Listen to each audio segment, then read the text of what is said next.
Hello, good morning. It's Monday, the 24th of August, 2026, and the time is around about 10:30 a.m. The temperature is about 16 Celsius, due to rise today up to possibly 20, maybe the low 20s Celsius, which is kind of low 70s Fahrenheit. And today you can see, just like yesterday, I'm back in the Peak District. I've decided to stay a little bit closer to home. So yeah, we're actually on, or at the entrance to Strines Moor today.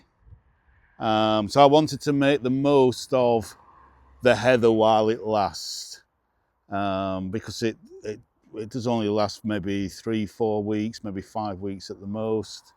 So we're going to go on a little bit of a walk. Again, this shouldn't be too hilly a walk. This should be quite a nice leisurely walk.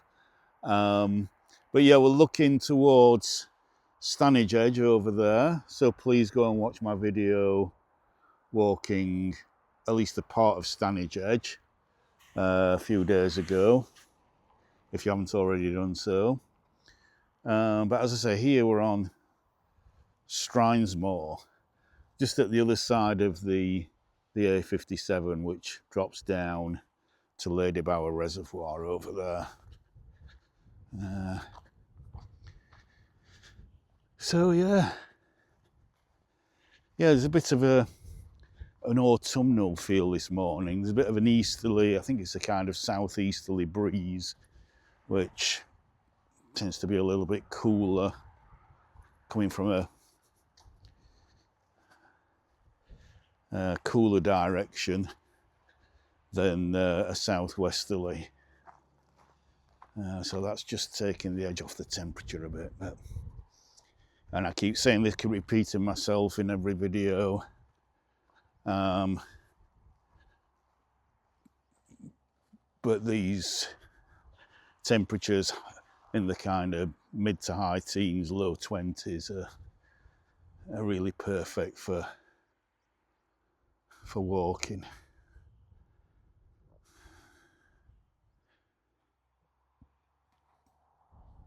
So again, another lovely day. There's a bit of fair weather cloud.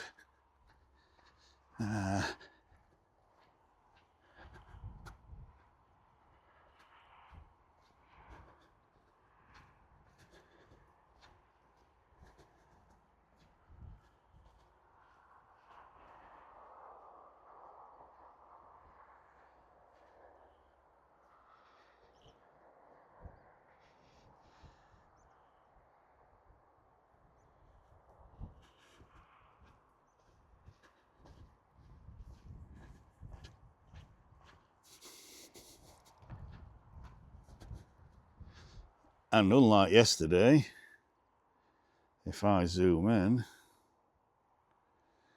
there is Win Hill.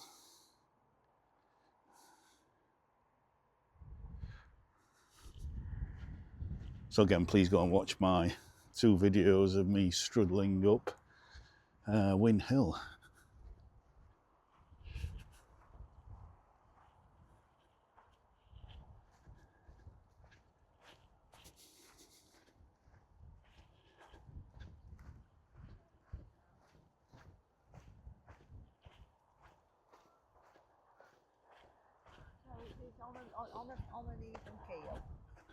Hello. Oh yeah.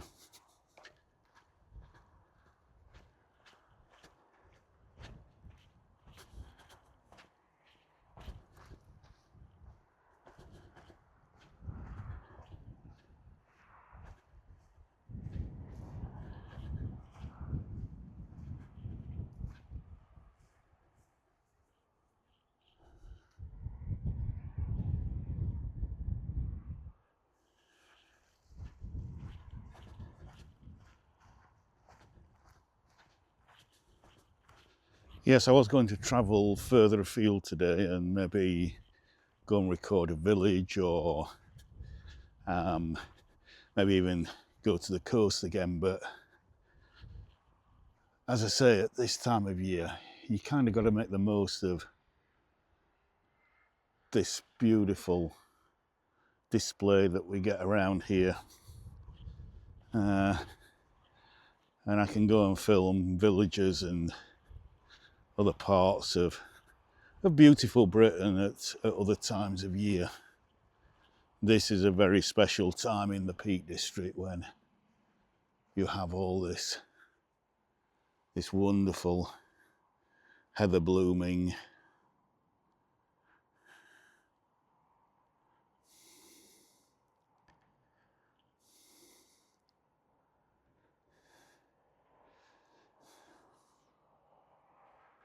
So yeah, my old favourite Win Hill there.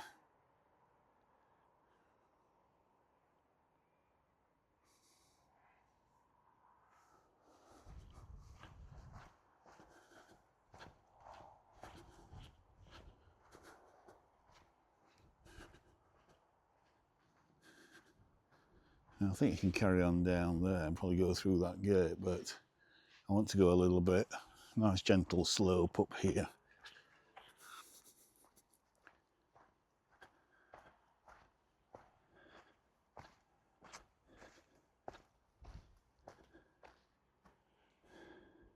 Let's put it on wide again.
Beautiful.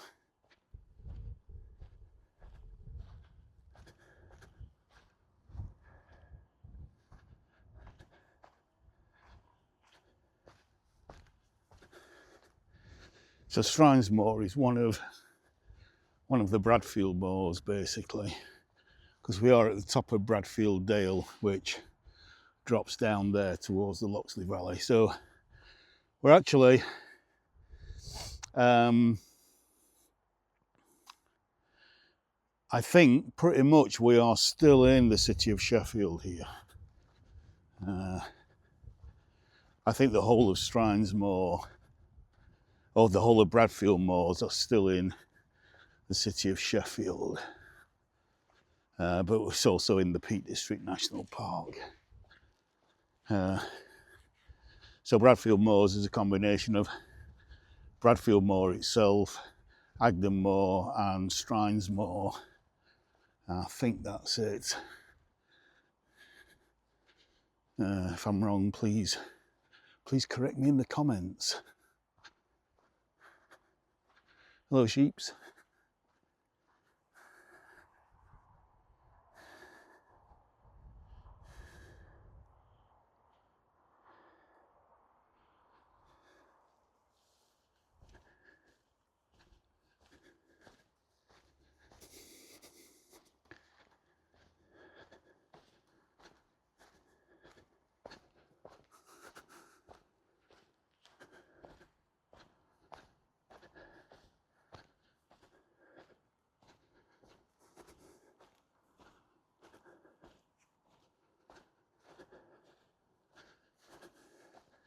I mean, there are two times really that I really enjoy being out here.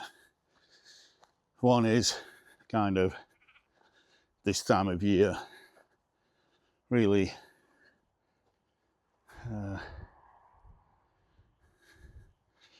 mid-August, mid to late August, possibly into early September.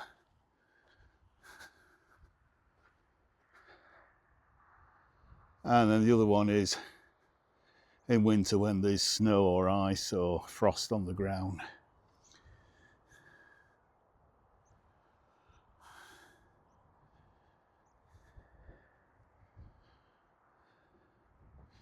And we're just looking, can you see a glimpse of Bradfield Dale down there?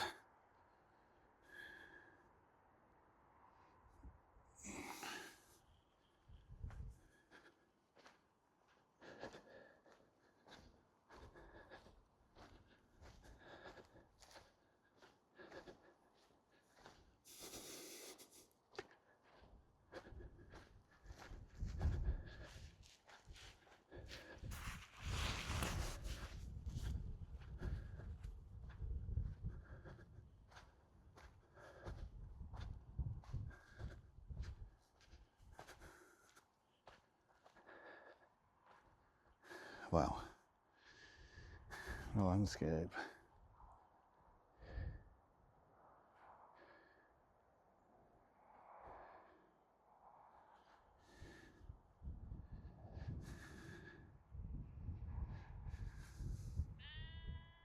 I agree. Let's get to the top of this, the brow of this gentle slope.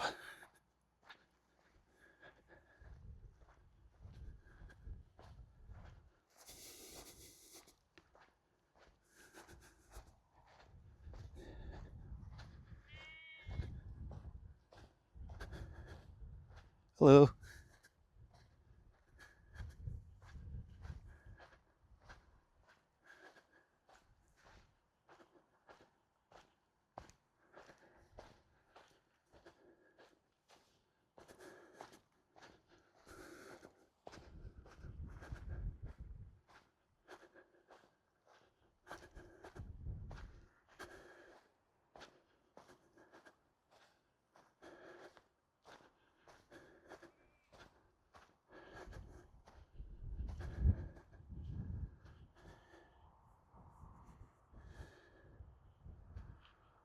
Actually, I think we might put that on. Let's put it on standard.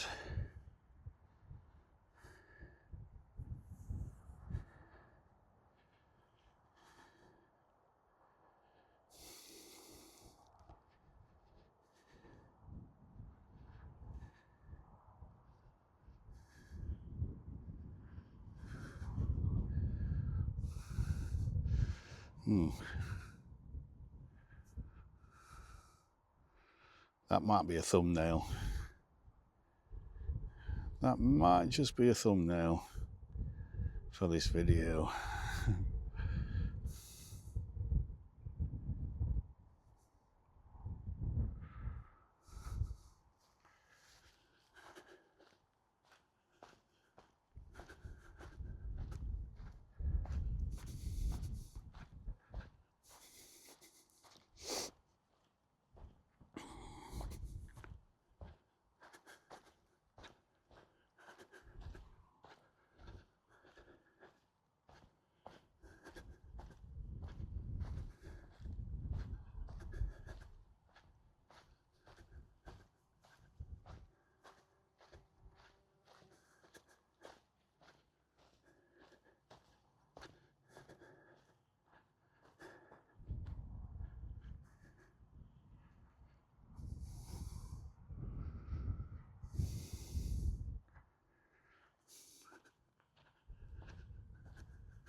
Again, I've said this before on so many other videos, especially when I'm filming in the Peak District. Just the change in the light, the fact that the light's always changing, clouds moving across the landscape.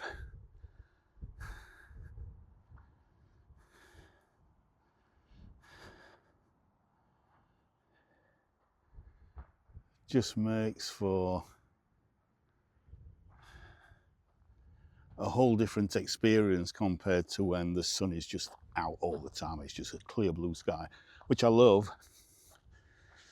But when you've just got that consistency of light all the time, you know, nothing is really changing, or things are changing very slowly in the landscape as the sun moves across the sky. But when you've got clouds coming across and you've got dark brooding moorland like that, and then the foreground lit up and the hill, Win Hill in the distance there lit up, it's just a whole other experience.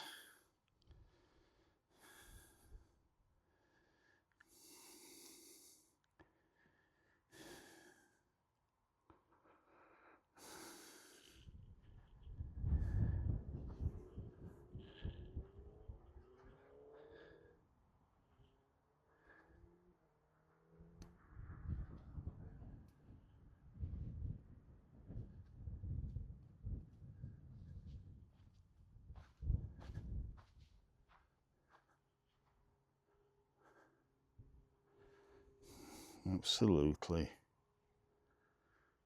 stunning.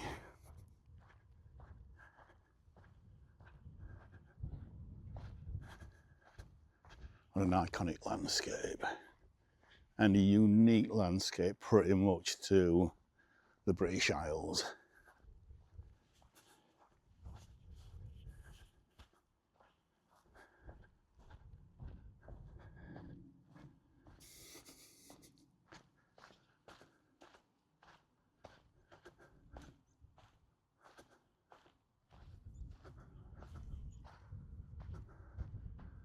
Right, I'm just looking for a little path that might just take us that way. There seems to be a path there, but this is where I've talked on other videos about how there's managed burning on the heather moorland to kind of renew the heather, renew the bilberry, which apparently is better for grouse and birds that live and feed up here. And so there's a lot of new bilberry here, new heather. Seems to be a bit of a path, but it's quite a narrow path, so I don't really want to go and tread on anything that way. We'll just see if there's a better path up here.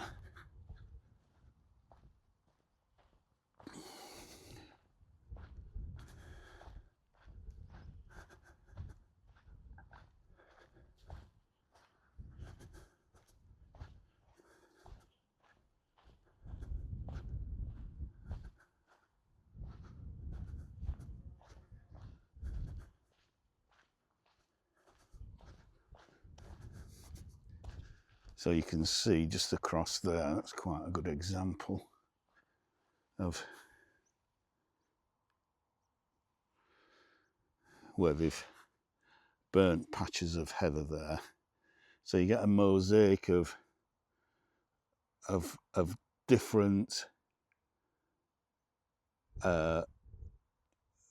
different stages of heather at different life cycles, at different life stages.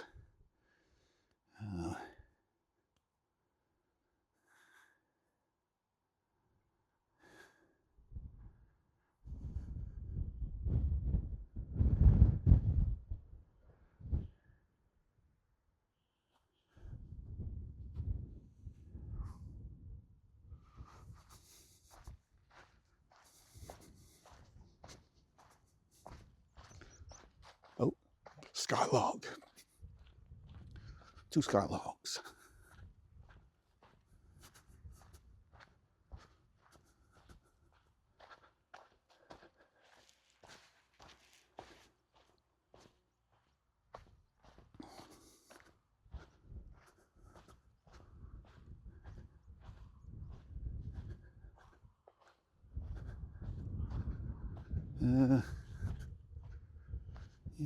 really.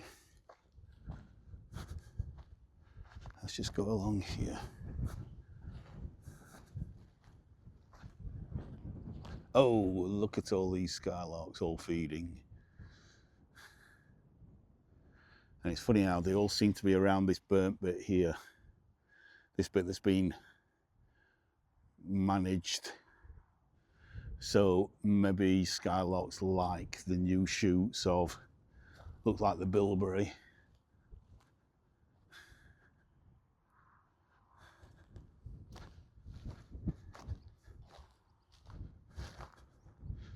Yeah, because it's all pretty much bilberry here. Obviously this purple's heather, but this low-lying green stuff is bilberry or American vernacular blueberry. Oh yeah, as I come up just onto this ridge, the wind has really kind of picked up, and it's a kind of, so that way is pretty much south, because we're not at noon yet, so the sun's in the southeast of the sky. So as I point over there, that way is east, and yeah, you can feel the the strong wind. Right. I'll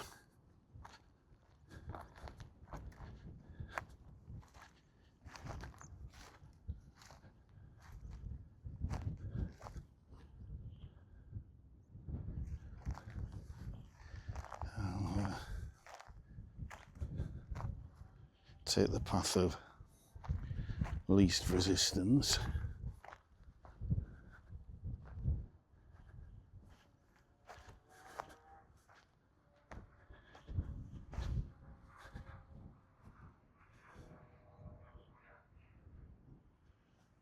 Yeah, this looks very successful how it's coming back.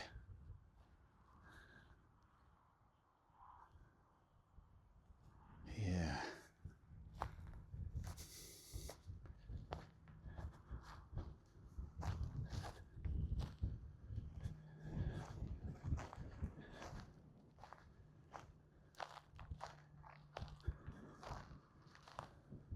So we are now looking towards Bradfield Dale. Beautiful, beautiful Bradfield Dale.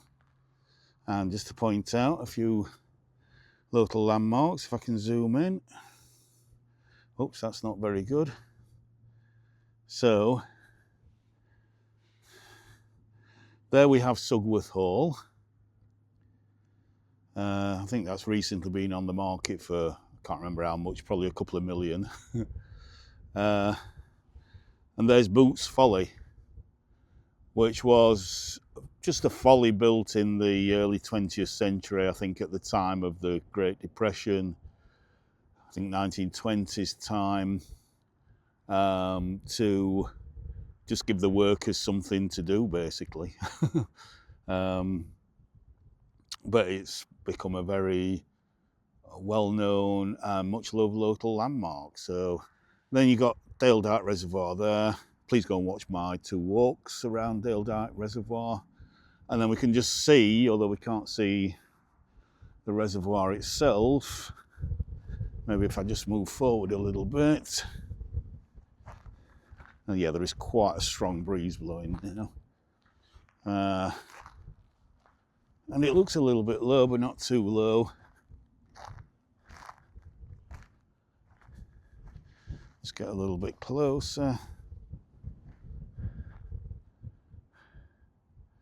We can see that's Strines Reservoir there, with Dale Dyke behind it. Oh, so we just get a little bit closer.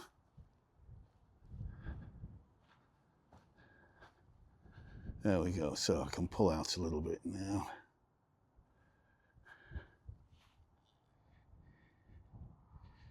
Maybe not that much. So yeah, there's beautiful Bradfield Dale. And I think High Bradfield I think we can see the village itself. Again, trouble seeing it on this screen, but it should be somewhere in the middle of the shot, somewhere around there is High Bradfield. So yeah, I've seen the water levels a lot lower than this, so as we're going into September, I don't think we're going to get a hosepipe ban.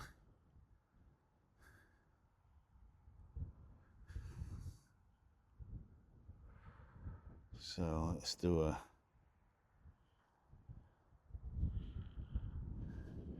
a 360.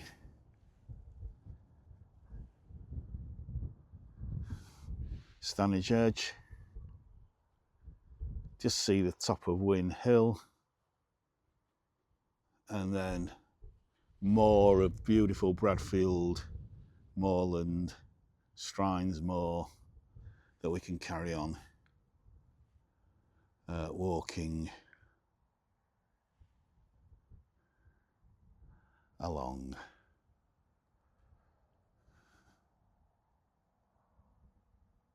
Absolutely stunning. Could be a thumbnail. Sorry if I'm boring you every time I say could be a thumbnail, but it could be a thumbnail.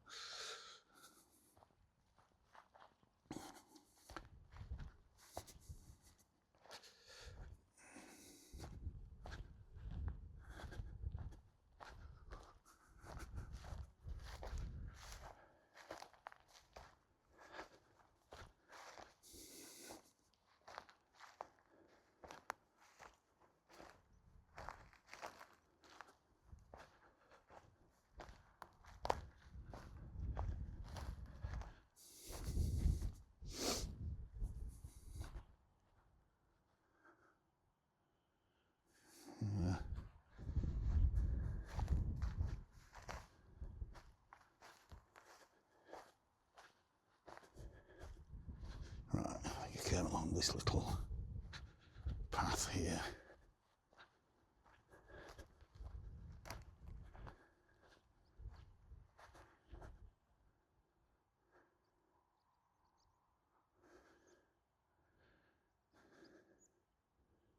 Yeah.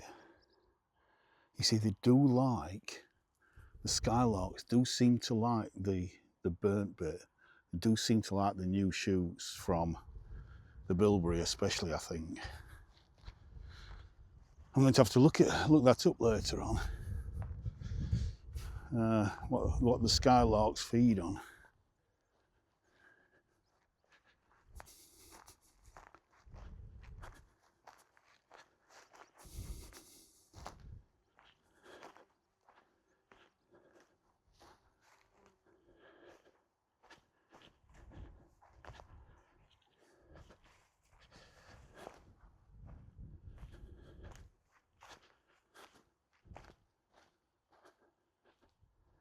So we're back on the main path, so let's continue. What time are we on now? Oh, it's only been here half an hour. Let's carry on for a little bit. See what more glorious views we can discover.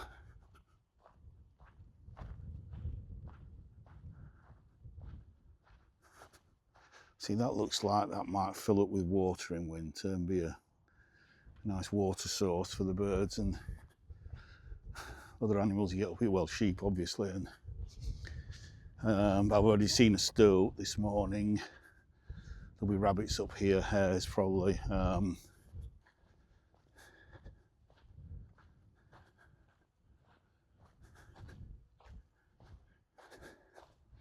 There will be deer somewhere around.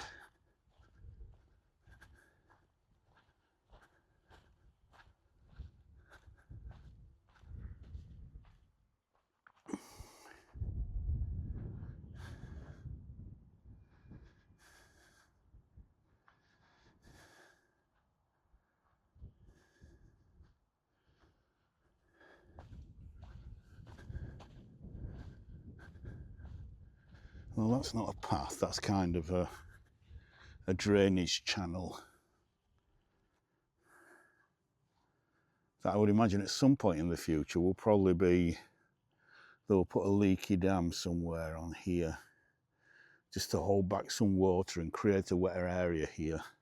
And if that means some of this ever dies off because it's too wet for it, that's not a big deal, because you're getting a better balance of wet and dry landscapes. Obviously it's very even though obviously we get a lot of rain up here in winter a lot of the year. Heather and bilberry like it quite dry, but you can see you've got some reeds that are, and some grasses that like it a bit wetter.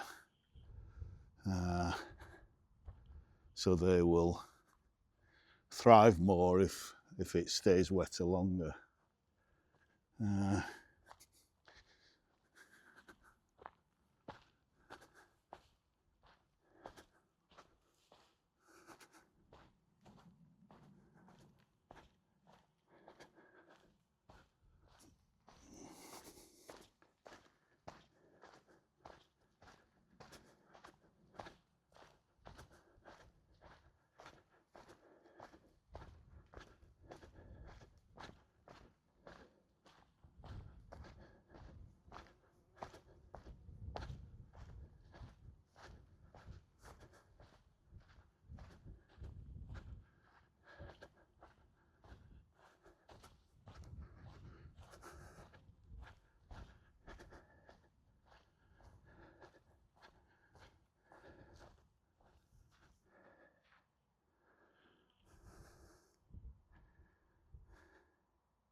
Just look how vibrant that is. It's just, you know, if you watch my videos of being down in Cornwall, I couldn't stop looking at the colour of the water there in St Ives Bay. The sand pure white, a lot of it, and the water just this aquamarine colour, and the blue. And this is the same whenever I come out at this time of year, just the intense purple, the mass of it. Here's another big area that they've burnt, but you can see how it's all now regenerating. Heather's nice and small, fresh young tips, same with the bilberry there.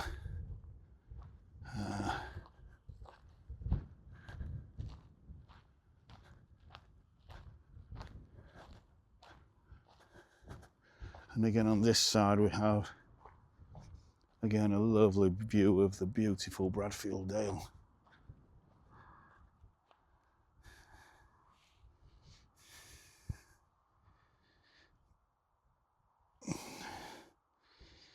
So yeah, all that is Sheffield 6. That's the postcode for Bradfield Dale, Sheffield 6.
So yeah, now the Strines pub, which is kind of, you can't see it, it's just over the brow of this hill down there, I know is pretty much exactly 1,000 feet above sea level.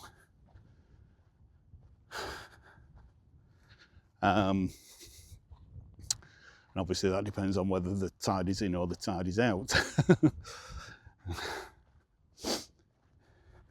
Which is why I said pretty much exactly. Seems to contradict itself.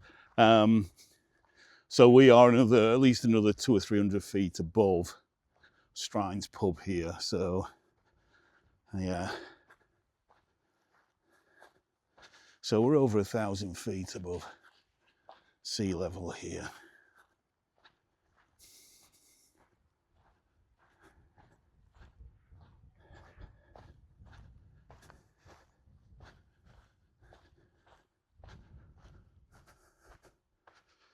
Look at this.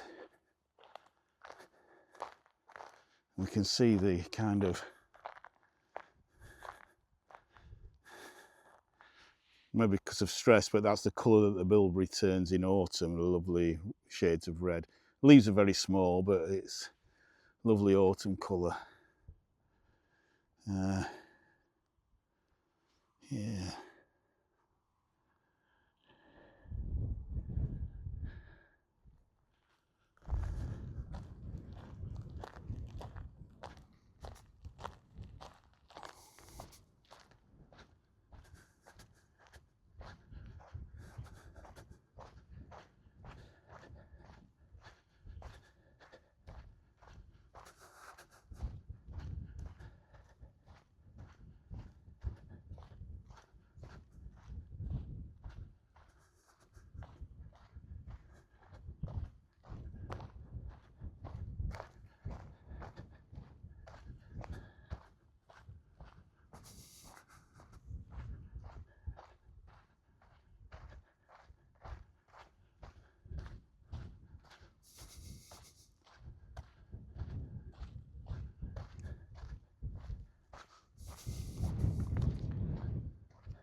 So again, just to kind of reiterate that wherever you see an area that looks like it's burnt, that is managed burning. That's not a result of this year's dry weather. As far as I know, we've had no incidents of, either accidental or intentional, shall we say, vandalism, burning on the moor, on kind of Bradfield moors this summer. Again, if anybody knows different, please correct me. And if we have, it's probably been very localised and has been extinguished pretty quick. So yeah, so again, all of this, you can see we've got a little bit of green there. You've got new heather coming through. So again, this was burnt back maybe last summer, last year, maybe the year before. Yeah.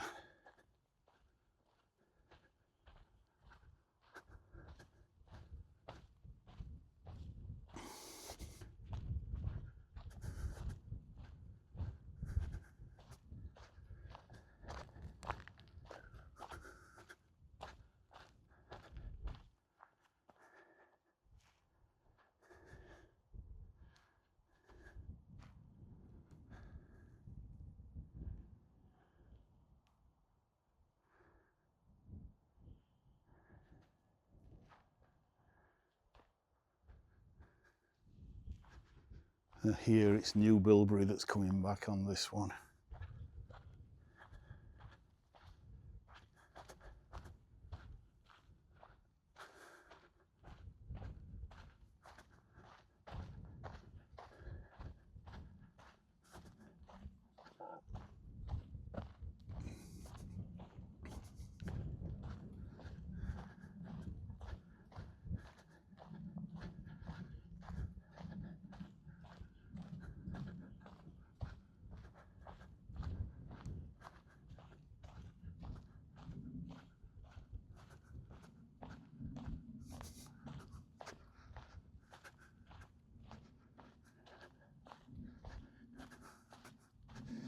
So, you know, you could bring sandwiches, drink, and just spend your entire day just walking, just hiking.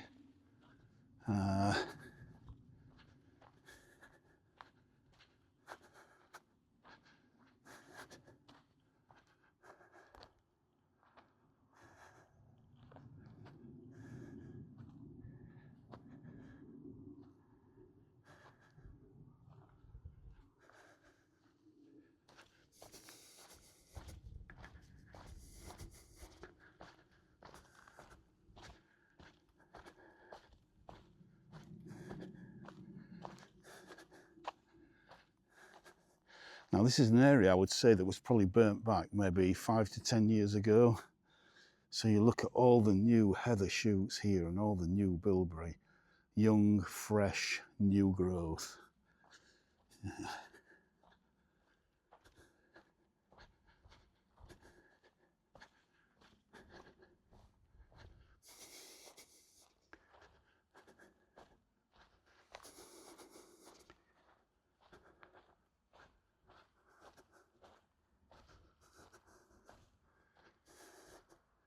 And again, this area, almost complete bilberry here from what I'm seeing.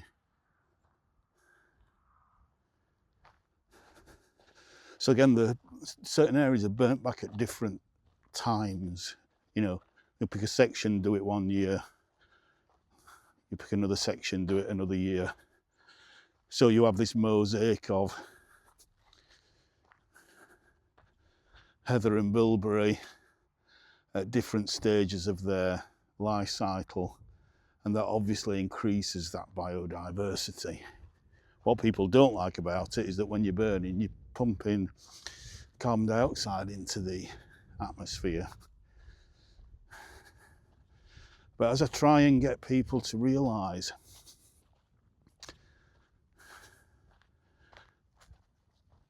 whenever you create a new environment, you destroy an old one. We do that, every animal does that all the time.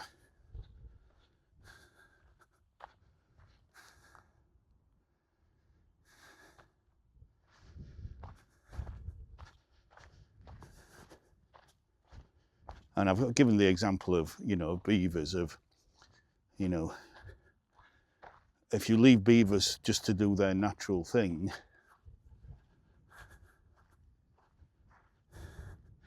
they create new wetland environments, but they may be destroying other environments like wildflower meadows. There may be you know, chopping down, or, you know, cutting down with the teeth trees that have a plethora of insect life and other wildlife in them. Maybe bats are roosting, maybe owls are nesting, or just the number of caterpillars and insects on something like a thin stem birch tree, that you might think, well, that doesn't have much wildlife value, but actually an amazing amount of wildlife does depend on it. So what I would say is that if you're increasing biodiversity when you damage a particular environment, then you're probably doing more good than bad. But you will be doing some damage. As I said before, just down there, if you build a leaky dam to make a stream, to retain water on a stream that at this time of year has dried out, so that area becomes wetter, then the plants that are presently growing in the area, because it's quite dry, will not grow anymore and will be replaced with other plants that will come in because they prefer that habitat. So what I'm saying is, and again, I don't like getting too political on these videos, let's stop being children about, oh, we've destroyed an environment, and, you know, Dutch elm disease or ash dieback is a disaster. Yes, it's a disaster for Dutch elm trees or for ash trees, but it's a huge positive for every other species that might want to come into that area and colonize colonize that space that's left after the elms or the ash have died. So in life, there is always a positive to every negative. There is always a negative to every positive. And if you think deeply enough about it, that is always true for everything. You might say, well, what's positive about dropping a nuclear bomb on an area? Well, look at the explosion that happened at the, what was it? The Russian, was it Russian or Ukrainian nuclear power station that kind of blew up? The same with Fukushima, is it, in Japan? Because people moved out, because it's highly radioactive, wildlife actually moved in, and it's now that surrounding area is now a haven for wildlife. Yes, it's radioactive, but nevertheless, you know, certain animals increased in that area. There is always a positive to every negative, and there is always a negative to every positive.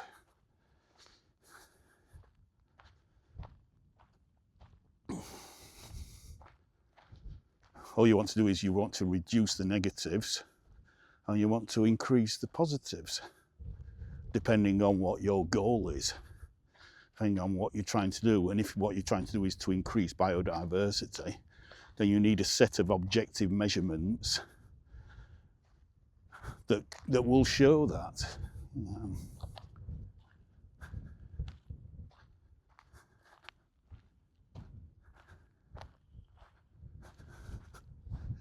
Look at this strip of bilberry here. Absolutely magic. We've got a little path here, so I think I'll come and say hello to the sheep, which seem to be loving the new growth here.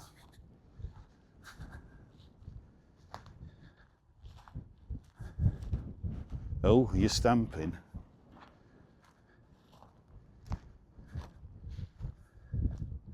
Again, look where the sheep are feeding. They're feeding where an area's been burnt. They like the new shoots.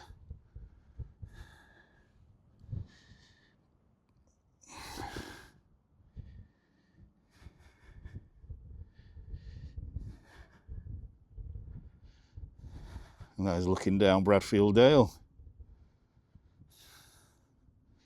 Glorious. Strines, and then Dale Dyke. Hello, sheeps. Let's see if you... yes, I thought you'd be all a bit showy.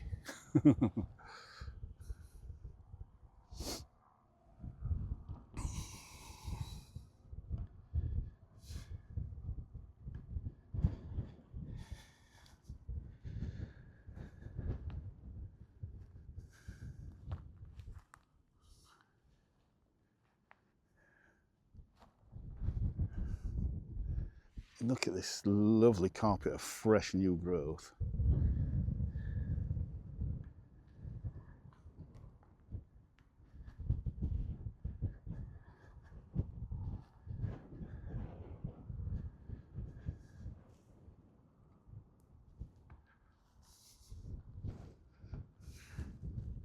So let's go back.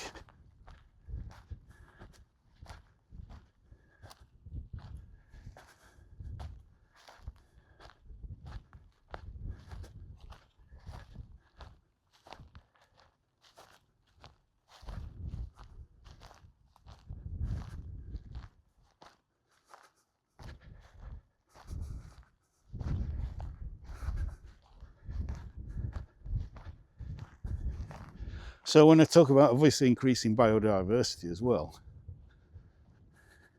I include humans in that. If more of us can enjoy this landscape, and obviously don't do any damage to it while we're, or as little damage as possible while I'm doing what I'm doing, filming, then that's a tick for increasing biodiversity. More human beings are using it. But just like every other animal that feeds, every sheep, every nightingale, every whatever that is feeding on these new shoots, are doing some damage to the plant. But it's that damage that encourages the plant to give out more shoots and become a fuller plant, and that will eventually produce more fruit. Or in the case of the heather, more nectar for bees. So damage leads to flourishing. You know, it's so obvious when you think about it. It's the old yin and yang, isn't it? It's the darkness and the lightness. The two, again, I don't want to get all religious, but the two go together. That's why utopia is an illusion. Utopia is ridiculous. Because for every positive, there has to be a negative. For every negative, there has to be a positive. Even though it may not be obvious.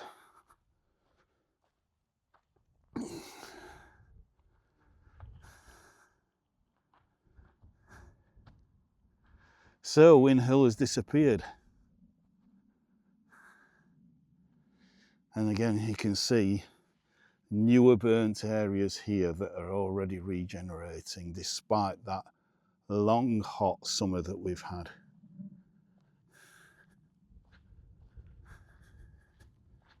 What time are we on? Okay.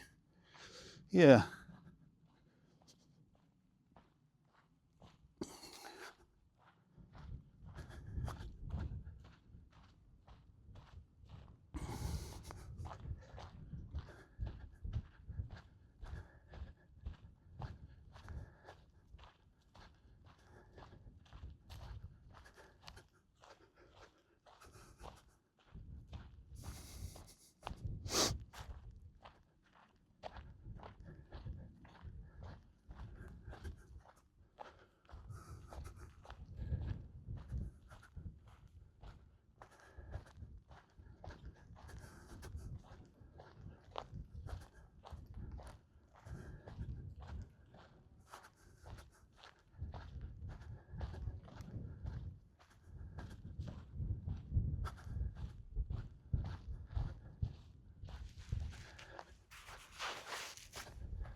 Oh.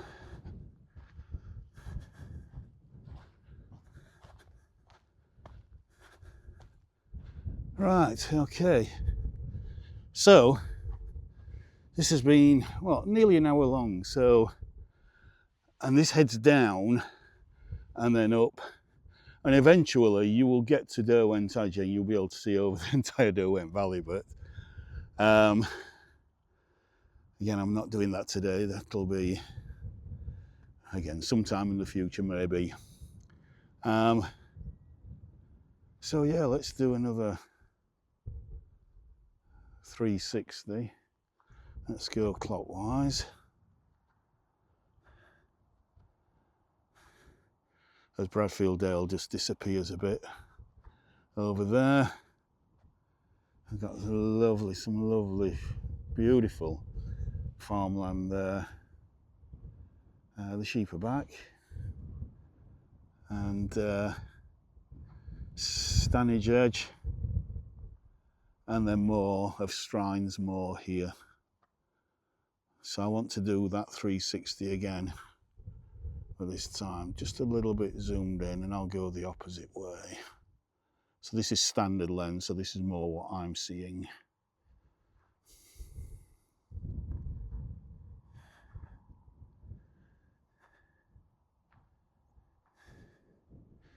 I think I'm just going to zoom into that lovely little hillock there.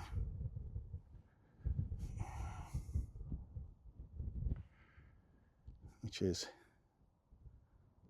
so lovely.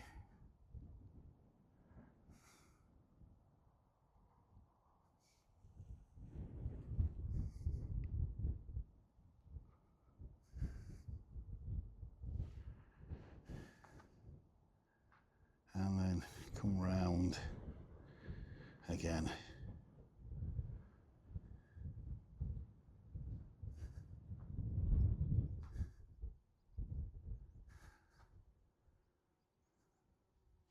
So yeah,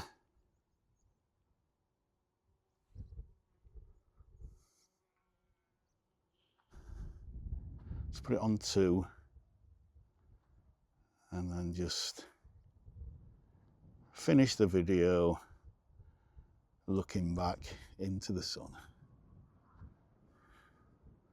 towards that hillock there and Stanage Edge, and then zoom out. So yeah, I hope you've enjoyed this walk today up on Strines Moor. I could go on, there's many more paths. I keep saying this on videos, you can go off in all sorts of directions, and there's always a different view, a different light experience, because the clouds are moving across the sky quite quick with a stiffening, especially up here, kind of 1,200–1,300 feet above sea level. You got a bit of a stiffening breeze, but again, it's so pleasant.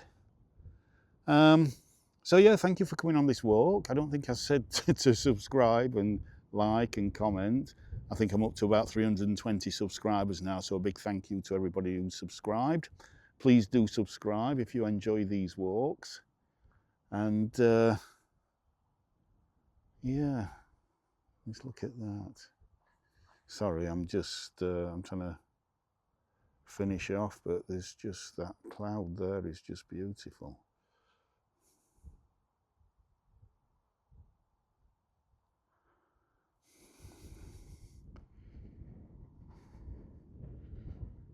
So yeah, from Strines Moor in the Peak District, but also still in the city of Sheffield, believe it or not, I will say bye for now. Bye for now.